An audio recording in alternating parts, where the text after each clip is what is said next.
วัสดีครับทุกคนวันนี้ก็เจอกับผมเศรษฐีนะครับผมจะพาทุกคนไปเที่ยวสงกรานต์ถนนข้าวสารนะครับทุกๆปีผมก็จะมักจะมาเที่ยวแต่ที่ถนนข้าวสารนี่แหละครับพอผมมาอยู่ไทยนานแล้วผมไม่รู้ว่าจะไปเที่ยวที่ไหนที่ผมชอบไปที่สุดก็คือถนนข้าวสารนี่แหละครับเดี๋ยวผมจะมาบอกเหตุผลว่าทำไมผมถึงชอบไปถนนข้าวสารนั่นหรอคือว่าผมไปถนนสีลมหรือว่าเซ็นทรัลเวิลด์อะไรพวกนี้เขาก็ปิดตั้งแต่4 ทุ่มเที่ยงคืนเลยครับแต่ผมมาที่นี่เขาเล่นน้ำกันจนถึงสว่างเลยจนถึง6-7 โมงเช้าคนสนุกเลยมันมีคนต่างดาวคนต่างชาติด้วยแล้วก็มีคนลาวคนไทยคนญี่ปุ่นคนจีนคนอังกฤษคนฝรั่งอะไรพวกเนี้ยมีเยอะๆเลยแล้วก็มีคนไทยใหญ่แบบผมด้วย และผมก็ชอบมากนะครับนี่ผมกับเพื่อนผมก็กำลังถ่ายกับฝรั่งขอถ่ายรูปหน่อยไอ้หนุ่มกูมาคนเดียวเหงามากเลยไม่มีเพื่อนไงพี่เขาก็บอกเอ้ยน้องนี่สาวอยู่นี่มาปะแป้งหน่อยผมก็เลยปะแป้งไปเลยทีนี้สาวเลื่อนผ่านคนไหนก็ไม่รอดเพราะผมชอบจับแก้มอยู่แล้วนี่มาอยู่ข้างหลังแบบนี้ก็ไม่รอดสิเพื่อนเอาก่อนเพื่อนแย่งนะเนี่ยไม่ได้ผมมาที่หลังนะเนี่ยต้องยกให้เพื่อนไปเลยแล้วผมก็เจอสาวอีกนี่เป็นสาวอะไรอย่างนี้ก็น่ารักอยู่นะแล้วเขาก็ยกมือโชว์2 นิ้วข้างหลังผม2 นิ้วมันแปลว่าอะไรผมยังไม่เลยซื่อๆหรอแล้วเขาก็หันมาดูผมเขาก็ปาแป้งผมก็ปาแป้งเขาทีนี้แล้วผมก็ไม่ได้ดูข้างหน้าเอากล้องผมไปชนโหเพื่อนผมเลยที่โอ้โหแป้งก็เต็มหน้าเพื่อนผมเลยเพื่อนผมมันอยากด่าแต่มีสาวเยอะมันก็เลยไม่กล้าด่า ผมก็เที่ยวไปแสดงผมเอาแป้งไปทาหน้าเขาบอกแป้งเย็นหรือเปล่าบอกไม่ใช่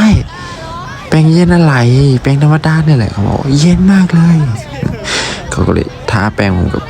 ผู้หญิงหรือผู้ชายไม่ใช่ผู้หญิงผู้ชายกระเทยแล้วก็เจอสาวอีกนี่ก็แอบเข้ากล้องอีกแล้วอาปากอีกแล้วผมก็หันไปเจอพอดีแล้วเขาก็หน้าใส่ผมผมว่าเขาคุยกับผมอะไรไม่รู้เสียงดนตรีมันดังมากผมก็ไม่ได้ยินเสียงอะไรเขาบอกว่าหอมแก้มให้หน่อยหรือเปล่าผมก็จำไม่ได้เหมือนกันพูดเล่นนะครับเขาพูดอะไรผมก็ไม่ได้ยินเหมือนกันผมก็เลยเลื่อนไปเลยน้องคนนี้ก็แป้งเต็มหน้าแล้วนี่คนกลับบ้านได้แล้วนะแล้วเด็กๆงี้ตี 2 ตี 3ยังไม่ยอมกลับบ้านเลยบอกเลยว่าเขาสนุกทำให้สนุกคงไม่มีใครอยู่ได้ถึงป่านนี้หรอก และเพื่อนผมก็มันก็ยังไม่อยากกลับนะครับและมันมีพลังหรือเป็นคนประเทศอะไรก็ไม่รู้นะครับมาร้องเสียงดังมากเลยข้างๆผมเอเดอยู่ผมกับเพื่อนผมก็ร้องตามเลยมันไม่รู้ว่าจะอยู่ยังไงอยู่นิ่งๆไม่เปลี่ยนกันไงครับเห็นคนอื่นร้องก็อยากร้องเลยทีนี้ทำให้มีความสุขมากขึ้นนะครับไม่ต้องซีเรียสอะไรเราก็เที่ยวแบบมีความสุขของเราเขาก็เที่ยวแบบมีความสุขของเขาเพราะฉะนั้นต่างคนต่างมีความสุขนะครับไม่ต้องสนใจใครทั้งนั้นลุยไปเต็มที่เลยครับสงกรานต์ปีหน้าเพื่อนๆทุกคนจะไปเที่ยวที่ไหนกันก็คอมเมนต์ไว้นะครับเดี๋ยวผมจะลองไปเที่ยวดูเพราะผมไม่เคยไปที่ไหนเลยเคยไปเจริญกรุงครั้งหนึ่งแล้วก็ไปที่อะไรวะสีลมก็ไม่ค่อยสนุกนะครับที่สนุกที่สุดสำหรับผมก็ถนนข้าวสารนี้เลยครับเพราะถนนข้าวสารคนเยอะแน่นมากครับแล้วก็เสียงดนตรีมันดีมากครับมันมีผับตลอดเส้นทางโคตรมีความสุขนี่ผมก็ชี้ให้เพื่อนผมดูโน่นสาวเกาหลีสาวญี่ปุ่นสวยมากอะไรประมาณนี้เพื่อนผมก็ชอบดูแบบไม่กระพริบตาเลยนี่โอ้โหสาวๆนี่เดินผ่านเยอะเลยนะครับบอกเลยผมนี่ชอบทาแป้งที่สุดสงกรานต์ปีไหนนี้ผมไปตั้งแต่4 ทุ่มนี่กว่าผมจะกลับบ้านก็ตี 5 ถึง 6 โมงเช้าแล้วครับพี่นี่ก็มันจะแตะอะไรนักหนานี่เดี๋ยวผมจะตีเลยเนี่ยไม่ใช่พูดเล่นนะครับอยากเล่นดูน้องคนนี้เต้นนี่มันมากเลยเนี่ยหันไปดูฝั่งนู้นก็โอ้โหคนนี้เด้